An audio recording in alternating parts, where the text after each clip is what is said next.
¿Qué tal, querida familia de Comunidad de Fe? No saben qué tristeza me da no estar allá con ustedes el día de hoy.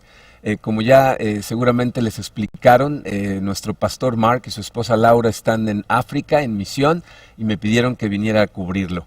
Pero bueno, aquí estoy con ustedes. Quise dejarles este mensaje grabado. Así es de que vamos a continuar con nuestra serie Hombres de Valor. Si estás aquí con nosotros por primera vez, lo que quiero que entiendas de estos mensajes que estamos dando es lo siguiente. Este mensaje está basado en la película Hombres de Valor o Valientes, en donde lo que hemos aprendido a partir de esa película en particular es que hace falta valor para ser hombre y lidiar con el mundo. De hecho, en la película vemos la vida de 4 individuos que son policías y entonces se juegan la vida todos los días en la calle y necesitan mucho valor para ser buenos policías. Pero también aprendimos en esa película que hace falta todavía más valor para ser un buen esposo, para ser un buen padre, para ser un buen hijo, para ser un buen hombre de Dios. Entonces, estamos aprendiendo diferentes cosas acerca de cómo ser hombres de valor. El día de hoy vamos a hablar acerca de el matrimonio, el misterio del matrimonio, la revelación de Dios en cuanto a lo que significa el matrimonio. Hemos visto muchas veces cómo la familia es la base de la sociedad. Por lo tanto, un buen matrimonio pues, es el verdadero cimiento de nuestra sociedad. Entonces vamos a orar y vamos a estudiar este asunto del misterio del matrimonio. Padre, te doy gracias, Señor, por esta familia en Cristo que nos has dado. Te doy gracias por tu amor, por tu paciencia, por tu luz. Y te pido, Señor, en este momento que toques los corazones de todos los que estamos escuchando estas palabras. Que nos ayudes a escuchar tu palabra, que venga de tu espíritu, que seas tú quien nos guíe. Te pido, Señor, que nos ayudes a tener la humildad de entender la verdad que nos estás tratando de explicar para que podamos vivir de manera que te glorifique. Te lo pido, Señor, en el nombre hermoso de tu Hijo Jesucristo. Amén. Muy bien. Pues miren, la verdad es que cuando ustedes escuchan que vamos a hablar de matrimonio, estoy seguro que hay diferentes emociones que pasan por el corazón de las personas que están aquí y depende mucho del estado en el que están en este momento. Estoy seguro que algunas personas escuchan, vamos a hablar de matrimonio y lo que sienten en su corazón es mucha emoción. Es probable que estén a punto de casarse o a lo mejor se acaban de casar y entonces están emocionados con lo que puede significar este asunto del matrimonio. A lo mejor lo que sientes en tu corazón es mucha alegría. A lo mejor estás casado y tu matrimonio está pasando por una etapa hermosa, ves a tus hijos, ves a tu esposo o a tu esposa, le das gracias a Dios y entonces cuando oyes matrimonio tu corazón se llena de gozo. A lo mejor tu matrimonio no va tan bien como debería de ir, pero cuando oyes la palabra matrimonio lo que sientes es esperanza. Dices, ay, vamos a hablar de matrimonio, a lo mejor van a decir algo aquí hoy que me va a ayudar, que va a abrir los ojos de mi esposo o de mi esposa y los míos, y entonces a lo mejor esto por fin se va a convertir en lo que yo siempre soñé que iba a ser, ¿no? Entonces sientes esperanza. También es posible que si tu matrimonio está en serios problemas, lo que sientas es dolor. Que te hayas dado cuenta que esta relación que se supone que iba a producir gozo y amor y confort y seguridad, lo que produce es mucho dolor en tu corazón. A lo mejor lo que sientes es tristeza. A lo mejor estás viendo tu matrimonio y la verdad es que ya no puedes creer que esto tenga solución, no le ves la luz al otro lado del túnel, o a lo mejor tu matrimonio incluso ya se disolvió y entonces lo que llena tu corazón cuando oyes que vamos a hablar de matrimonio es tristeza. A lo mejor has llegado a un punto de apatía, ¿no? En donde ya ha sido tantas las heridas que has recibido que ya lo que quieres es olvidarte, se ha encallecido tu corazón y pues ya no sientes nada por la otra persona. A lo mejor lo que sientes es odio, ¿no? Que sientes que te han hecho tantas cosas que sientes un odio por la otra persona. Y miren, la verdad sea dicha, yo creo que esta es una de las cosas más tristes que nos toca vivir a mi esposa Karina y a mí.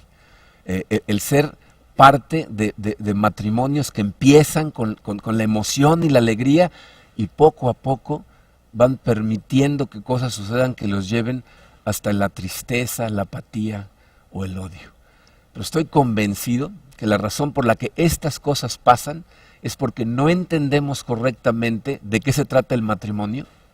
No entendemos el propósito para el que Dios creó el matrimonio. Entonces, la Biblia dice a través de Pablo que el matrimonio es un misterio profundo. Cuando hablamos de misterio, si tú buscas en el diccionario la definición de misterio, vas a ver que dice que es algo que es muy complicado o demasiado profundo para comprenderlo. Entonces, si decimos el matrimonio es un misterio profundo, desde el punto de vista de la sociedad es algo que no tenemos la capacidad de comprender. Pero si estudias la Biblia te vas a dar cuenta que un misterio es algo para lo que Dios tiene un propósito que está velado a los hombres hasta que Dios decide revelar ese propósito a la gente. El misterio del matrimonio ya fue revelado por Dios. Y el problema que tenemos en nuestra sociedad es que nosotros no entendemos o no conocemos cuál es el propósito de Dios para el matrimonio y entonces perseguimos nuestros propios propósitos. Si tú le preguntas a muchas personas, a ver, ¿cuál es el propósito del matrimonio? O sea, ¿para qué te casaste o por qué te quieres casar? La gente te va a dar diferentes respuestas. Algunos te van a decir, pues para tener compañía. No quiero estar solo en mi vida, y entonces pues, quiero una compañera o un compañero, ¿no? A lo mejor te van a decir para crear una familia, ¿no? Mucha gente lo quiere es tener hijos y se ven en una imagen así de postal, ¿no? Sentados en un sillón viendo la tele con el esposo y los niños comiendo palomitas, ¿no? Entonces ven una familia, ¿no? O a lo mejor dicen, no, pues es por amor. Lo que quiero es encontrar amor, sentirme amado o amada, ¿no? Tener esa emoción que yo sé que debo de encontrar.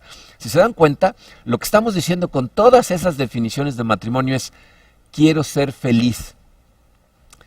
Creo que esas cosas me van a dar felicidad. Y es un peligro cuando nosotros perseguimos cualquier cosa en la vida porque pensamos que nos va a hacer feliz. ¿Ok? La Biblia dice que todo existe en este universo para gloria de Dios. Y cuando tú vives para gloria de Dios, para el propósito de Dios, para levantar el nombre de Dios, entonces es que encuentras la felicidad. ¿Ok? Si tú tratas de encontrarla en cualquier otra cosa, va a fracasar. Y ese es precisamente el problema con todas esas definiciones, ¿verdad? Que ninguna de ellas refleja verdaderamente el propósito de Dios para el matrimonio. El matrimonio incluye compañía, pues desde luego, ¿no? Vas a crear una familia, pues ese es el objetivo, ese es de lo que se trata, ¿no? De unir a personas. Hay amor, pues necesita verlo, si no, no va a funcionar. ¿Te va a hacer feliz? Solamente si lo vives como Dios dice y para lo que Dios dice. O sea, de la única manera que va a haber felicidad en un matrimonio es si nosotros perseguimos el propósito de Dios para ese matrimonio. ¿Ok? Si tú pones cualquier otra de esas definiciones encima de la de Dios, entonces lo más probable es que va a fracasar. Puedes aceptar la responsabilidad o echarle la culpa a alguien más, pero si no utilizas el propósito de Dios para el matrimonio, seguramente va a fracasar. Por eso es tan importante, ¿verdad?, que entendamos qué es el matrimonio, cómo funciona, de dónde viene y para qué nos lo dio Dios. ¿Ok? Entonces vamos a analizar, fíjense, la Biblia nos dice muchas cosas acerca del matrimonio y quiero que las veas claramente. Si quieren seguirme en su programa, el número 1 romano dice, el matrimonio es algo de Dios para su gente. O sea, el matrimonio fue algo, es una institución creada por Dios que le está dando a su gente. Miren, esto lo podemos ver en el libro de Génesis. En el libro de Génesis, que es el primer libro de la Biblia, específicamente en Génesis capítulo 2, versículos 18 al 24, les puse ahí la dirección para que después los lean despacito. Ahorita les voy a explicar rápidamente el contexto y después los vamos a ver en detalle, ¿ok? Pero les voy a decir lo que sucede en ese capítulo. Miren, Génesis nos dice que Dios lo que hace es crea el universo, crea la tierra, ¿verdad?, crea un paraíso dentro de la tierra y pone al hombre ahí. Crea al hombre, no a la mujer todavía, al hombre y lo pone en el paraíso terrenal. Después de que lo pone ahí, le encarga cuidar el jardín y dice, no está bien que el hombre esté solo, no es bueno para él estar solo. Le voy a crear una ayuda perfecta. Pero hace una cosa muy interesante, antes de crear la ayuda, pasa a todos los animales que existen enfrente de Adán, ¿verdad?, el hombre, para que él les vaya poniendo nombre. Y lo que sucede es que al final de que pasan todos los animales, Adán se da cuenta de que necesita una compañera y que no hay compañía perfecta entre los animales. Entonces Dios duerme al hombre, le quita una costilla, de la costilla hace a la mujer, despierta a Adán y entonces literalmente le da a la mujer. Adán se pone a cantar de gusto y entonces Dios instituye el matrimonio y dice esas palabras. Y por eso el hombre deja a su padre y a su madre, se une a su mujer y se vuelven uno solo. Entonces Dios crea el universo, crea al hombre, crea la mujer, crea el matrimonio. De esos pasajes podemos ver 4 cosas que se derivan de ellos, fíjense. En primer lugar, letra A. el matrimonio fue idea de Dios. O sea, el matrimonio fue una idea que Dios tuvo y se la dio al hombre. El matrimonio no fue una idea de la sociedad, no es un fenómeno cultural, ¿verdad? No es algo que se le ocurrió al gobierno, esto fue algo que Dios creó y se lo dio al hombre. Vemos el versículo 18 de Génesis 2, Dios dice, no es bueno que el hombre esté solo, voy a hacerle una ayuda adecuada. O sea, Él ahí ideó eso, dijo, esto necesita suceder de esta manera. Miren, hay gente que piensa que el matrimonio es un producto de la sociedad, que si Dios no lo hubiera instituido, se nos hubiera ocurrido. La verdad es que nunca se nos hubiera ocurrido algo tan hermoso y tan perfecto como lo que Dios planeó. Y si no me crees, nada más voltea alrededor en la sociedad y ve lo que el hombre ha hecho con el matrimonio que Dios creó. O sea, si fueran ideas nuestras, hubiéramos creado cualquier tipo de distorsiones que no funcionan en lugar de lo que Dios creó. ¿Okay? Entonces, Dios lo ideó y no fue tampoco una idea secundaria. O sea, no crean que hizo Adán y dijo, creo que necesito algo más. Era el orden natural de las cosas. Universo, hombre, mujer, matrimonio. ¿Okay? Entonces, el matrimonio fue una idea de Dios. Aparte de eso, letra B, el matrimonio fue con la provisión de Dios. O sea, el que provee para el matrimonio, el que nos provee de una pareja es Dios. Si ustedes se ponen a pensar por qué Dios hizo lo que hizo, fíjense, crea al hombre, dice, le voy a dar una pareja, pero antes pasa a todos los animales. ¿Para qué? Lo que hace es crear la necesidad en el hombre, o sea, hacerlo consciente de su necesidad de una persona especialmente para él. Esto nos demuestra una cosa, fíjense, que Dios nunca pone un deseo en tu corazón si Él no va a proveer la manera justa, correcta a sus ojos de satisfacerlo. Entonces Dios hace que Adán se dé cuenta de su necesidad y entonces ¿qué hace? Literalmente le entrega a una pareja. Dice el versículo 22, Dios el Señor hizo una mujer y se la presentó al hombre. Esa palabra no crean que significa le presentó a Adán, aquí te presento a Eva, Eva te presento, no. O sea, significa le regaló, es de presente, ¿no? Que le está dando la mujer al hombre. Que por cierto, no se sabían esto, pero eso es lo que se simboliza en una boda. O sea, cuando tú ves una boda y ves que está el novio parado hasta adelante en el altar, empieza la música, se abre la puerta de atrás cuando es en una iglesia, porque ahora como es en la playa a veces nada más llega la novia, pero viene la novia del brazo de su padre y el padre camina con ella hasta adelante y le entrega la novia al novio. Eso es lo que estamos simbolizando, es Dios entregándole la mujer al hombre diciendo, aquí está tu pareja. Entonces, ese es el simbolismo, eso es lo que está sucediendo. Pero quiero que noten una cosa muy importante.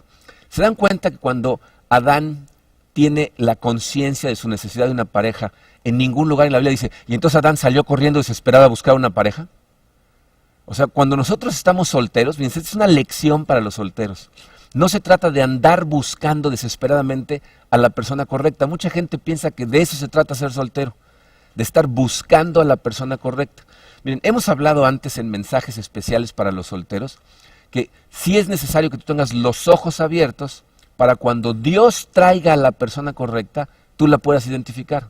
Pero no se trata de andar corriendo desesperado buscando a la persona correcta, sino más bien se trata de, mientras estés soltero o soltera, convertirte en la persona correcta. Se trata de que tú te preocupes por ser la persona que Dios te diseñó para ser, vivir el propósito que Dios tiene para ti en ese momento y ser la persona correcta para que cuando Dios traiga la persona correcta, tú seas la persona correcta. Entonces, no es andar correteando, es convertirte en la persona correcta y confiar en Dios como Adán lo hizo, confiar en Dios en que el que va a proveer es Él. No te conformes a las ideas de este mundo, dice la Biblia, en donde te empiezan a presionar que ya tienes que estar casado porque tienes cierta edad. Yo me acuerdo cuando llegué a vivir a Estados Unidos, trabajaba para un videoclub, ¿no? Rentábamos películas. Yo debe haber tenido como 24 o 25 años. Las demás personas que trabajaban ahí, solo había otro chico más y las demás eran todas mujeres, todas menores que yo y todas estaban casadas. Y me acuerdo que un día la gerente, que era más chica que yo, me dice, oye Marco, ¿y por qué tú nunca te casaste? Y yo dije, ¿cómo que nunca me casé? Si soy un bebé, tengo 24 años, ¿no? O sea, la sociedad ahí los empuja a, porque tienen cierta edad y tienen que empezar a volar solos, también se tienen que casar. Tú te tienes que casar cuando Dios traiga a la persona correcta para ti. Confía en Él y va a proveer. Si Dios tiene el matrimonio planeado para ti, Él provee. Entonces, eso es lo que vemos aquí. Es con la provisión de Dios. Entonces, es con la idea de Dios, con la provisión de Dios, y letra C, con el diseño de Dios. El matrimonio, ¿verdad?, tiene que ser de acuerdo al diseño de Dios. ¿Cuál es ese diseño? Fíjense, lo que vamos a ver aquí en ese pasaje es que el diseño es un cambio de prioridades para la nueva pareja. Dice el versículo 24, la primera parte, 24a, dice: por eso el hombre deja a su padre y a su madre y se une a su mujer. ¿Qué es lo que está diciendo ahí? Se separan los dos, el hombre y la mujer se separan de sus padres, se unen y ahora se convierten en uno, y ahora la prioridad de ellos son uno para el otro. O sea, la esposa es la prioridad del hombre, el esposo es la prioridad de la mujer. Después de tu relación con Dios, la persona más importante en este mundo es tu pareja. Se separan de sus padres. Obviamente no es una separación terminal, no significa no les vuelvo a hablar, ¿no? O me voy lo más lejos posible de ellos, que en algunos casos es lo necesario, pero ahorita hablamos de eso. Se trata de que ahora tu prioridad principal después de tu relación con Dios es tu pareja. Y ahí, miren, es en donde algunos mamás y papás tienen que aprender a madurar. Tienes que entender, cuando tus hijos se casan, tú ya no eres su principal prioridad. No está bien que lo seas. Su primera prioridad es su pareja. Y tú puedes argumentar lo que quieras, tradición, cultura, educación, lo que sea. El diseño de Dios está muy clarito. ¿Saben qué es lo que yo veo más bien? Fíjense. Yo creo que el problema es que los padres muchas veces no confían en Dios. No confían en que Dios tiene la capacidad de guiar a sus hijos, unir a sus hijos, levantar ese matrimonio y llevarlo a donde Él quiere que esté. Entonces, como no confían en Dios, tienen que intervenir ellos, ¿verdad? Yo sé mejor lo que es para ellos, y se empiezan a meter, quieren intervenir en cómo llevan la relación, cómo educan a sus hijos, cómo tienen su casa, y no se dan cuenta que lo que crean es una serie de problemas y dolor increíbles, ¿verdad? Los papás necesitan entender esto. Quítate del camino de Dios. Deja a Dios guiar a tus hijos. Desde el momento en que se casaron, ahora ellos, entre ellos, tienen que entender cómo relacionarse, acercarse a Dios, tener a Dios en su vida para que los guíe. Y los hijos que se acaban de casar o que son jóvenes, parejas, tú tienes que entender esto. No metas a tus papás a tu relación, porque muchas veces no son los papás los que se meten, sino los hijos que los llaman. Si tú tienes problemas con tu pareja y le llamas a tus papás y les empiezas a contar, te voy a decir lo que hemos visto en consejería. Lo que vemos es esto. Tú le vas a contar a tus papás tu versión de las cosas, viéndolo desde tu punto de vista, y obviamente el villano o la villana va a ser el otro. Tus papás, eso es lo que van a oír y eso se va a quedar en sus corazones. Tú a lo mejor al rato perdonas a tu mujer o a tu esposo, pero la percepción que creaste en tus papás se va a quedar ahí para siempre. No metas a tus papás. Padres, no se metan en la vida de sus hijos. Y miren, esto también deben de entender que funciona igual para los hijos. O sea, cuando la pareja tiene hijos, los hijos tampoco pueden interponerse entre los papás. Hay parejas que nosotros vemos que no pueden tener ni siquiera una conversación enfrente de sus hijos, porque los hijos están encima de ellos. Papá, papá, mamá, mamá, mamá. Y no pueden comenzar. De hecho, hay parejas que nos confiesan que se esconden para poder platicar. Tienen que esperarse hasta que los niños se duermen para poder hablar. Y como los niños reinan en la casa, luego se duermen tan tarde que ya para cuando se duermen estos ya también caen inconscientes. Lo que tienes que hacer es, acuérdate, preparar a tus hijos. Tampoco se trata que los ignores, que estén hablando y tú nada más estés haciendo como que no es. Entrénalos. Momento, mijito, estoy hablando con tu papá, estoy hablando con tu mamá, te puedes esperar un minutito. Y si no, consecuencias, ¿no? Pero que aprendan que hay un círculo dentro del cual están el esposo y la esposa y no debe intervenir más que Dios. ¿Ok? Si necesitan ayuda como pareja, acérquense a una persona imparcial, vengan a la iglesia, busquen ayuda, pero no metan a sus papás a estos problemas, ¿ok? Entonces, ese es el diseño de Dios, un cambio de prioridades. Pero no nada más fue la idea de Dios, la provisión de Dios y el diseño de Dios. La mejor parte de todo es la letra D, fue el trabajo de Dios. El que hace esa unión es Dios, el que hace el principal trabajo, el que sella la unión es Dios. No somos nosotros, ¿eh? Esto no es algo que haces tú o que hago yo, la unión la hace Dios. Miren, La segunda parte del versículo 24 dice, y los dos se funden en un solo ser. Pero aquí la pregunta es, ¿quién hace esa fusión? A Jesucristo, en el Evangelio de Marcos, le preguntaron unos fariseos acerca del matrimonio. Se acercan y le dicen, oye, ¿verdad que sí nos podemos divorciar? Porque pues, Moisés dijo que con una papeleta de divorcio ya estaba, ¿no? Y Jesús les dice, eso se los dijo Moisés, porque ustedes tienen endurecido el corazón y él ya sabía cómo estaba su corazón. Pero en la Biblia dice, dejarán a su madre y a su padre y se unirán y serán un solo ser. Y luego dice estas palabras, Marcos 10:9, lo que Dios ha unido, que no lo separe el hombre. Lo que Dios ha unido, ahí Jesucristo nos está diciendo, el que hace esa unión es Dios, no eres tú, no soy yo, no es el pastor, no es quien te haya casado, la unión la hace Dios. Y miren, ¿saben qué es lo triste de este caso? Yo no sé en cuántas bodas hemos participado Karina y yo, ¿no? Hemos participado en un montón, en los 10 años que llevo como pastor hemos casado a infinidad de parejas. Y la verdad es que cuando estás planeando la boda con las parejas, te das cuenta que las prioridades de la pareja generalmente tienen que ver con cómo va a ser el vestido, qué van a comer, dónde va a ser la fiesta, cuánta gente van a invitar, ¿no? O sea, están pensando en todo. Y Dios generalmente es un pensamiento secundario. ¿No se dan cuenta que el actor principal en una boda no es la novia, ni la mamá de la novia, es Dios? Dios es el principal actor porque Él es el que va a hacer la unión. Y si nosotros hacemos a las parejas que quieren que las case yo, les pedimos que tengan consejería prematrimonial con nosotros. Durante esa consejería, generalmente lo que tratamos de hacer es que ellos empiecen a ver, para empezar, en qué se están metiendo, o sea, que entiendan lo que es el matrimonio, y en segunda, las posibles diferencias que tienen en diferentes áreas de su vida, que a la hora de estar casados van a significar un punto de choque, un punto de conflicto. Muchas parejas se enojan cuando hacemos estas cosas, cuando los hacemos ver cosas que los van a hacer pelearse. Nos dicen, ¿qué quieres que me divorcie antes de casarme o qué? Le decimos, no, lo que queremos es que veas como cosas que ahorita te parecen a lo mejor pequeñitas, pero que son un problema en la consejería, dentro del matrimonio, yo las he visto ser causa de divorcio. Entonces mejor vete haciendo la idea de que estas cosas las vas a tener que hablar y arreglar. ¿Y saben cuál es una de las principales causas de problemas en los matrimonios? El camino espiritual que van a seguir, su relación con Dios, la importancia que Dios tiene en sus vidas. Muchas veces vemos a parejas que una es fiel al Señor, quiere vivir la vida como Dios quiere, y la otra nada más se va a casar por la iglesia para darle gusto al otro o a la otra. Cuando esas cosas pasan, invariablemente va a haber un problema, porque Dios es el que hace la unión. Si uno de los dos o los dos no están dándose cuenta de que al que tienen que acudir para que los una verdaderamente es a Dios, van a pensar que la unión de ellos es simplemente física. El matrimonio es mucho más que una unión física y por eso las relaciones sexuales, el único contexto válido es dentro del matrimonio. Porque la Biblia dice que es una unión de almas que hace Dios. No es nada más algo físico que hacemos nosotros. Entonces, el trabajo de la unión de las dos almas lo hace Dios. ¿Ok?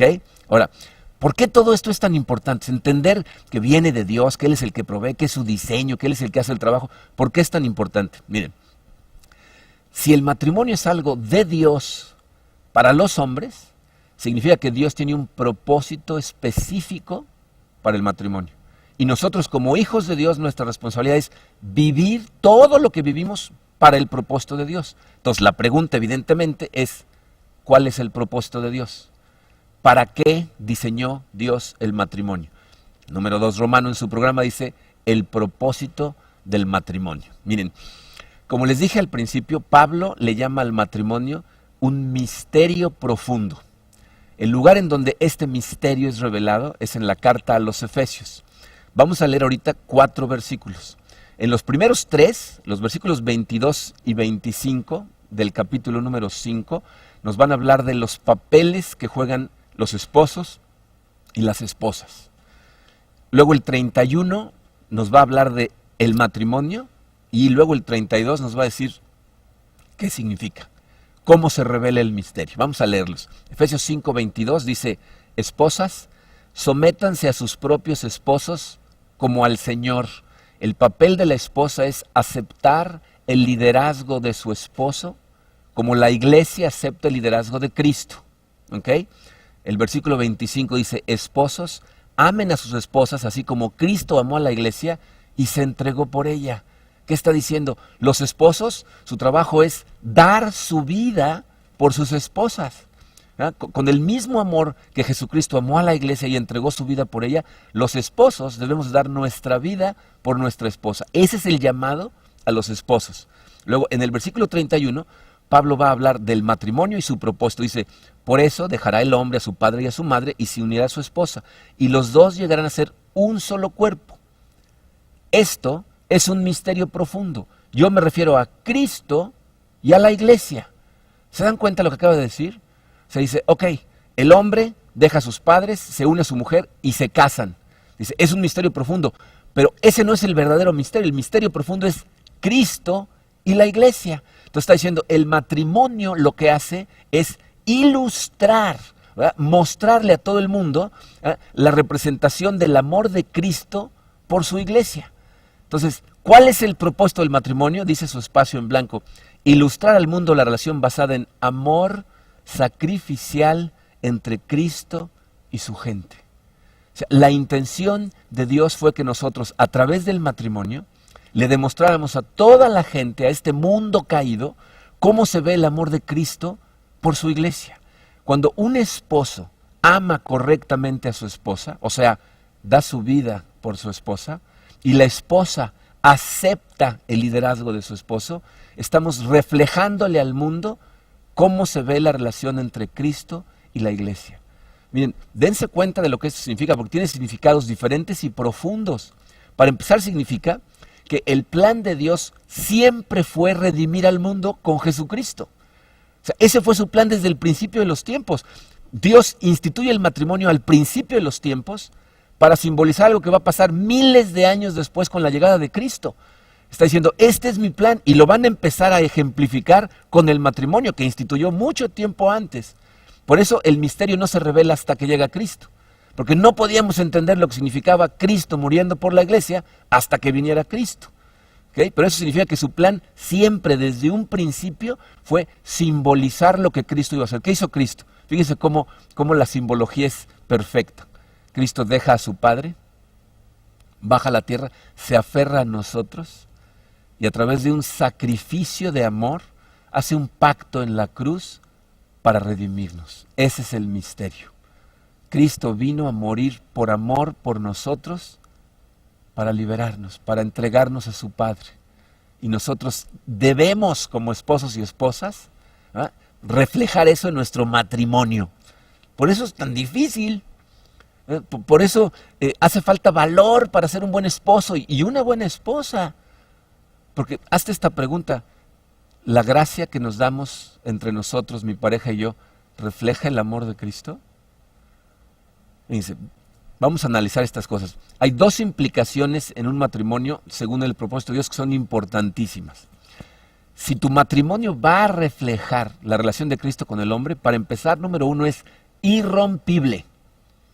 Tu relación tiene que ser irrompible, porque Cristo dice que cuando nosotros somos de Él, vamos a ser de Él para siempre. Una vez suyos, siempre suyos. Fíjense lo que dice Jesucristo en Juan 10, 27 a 29.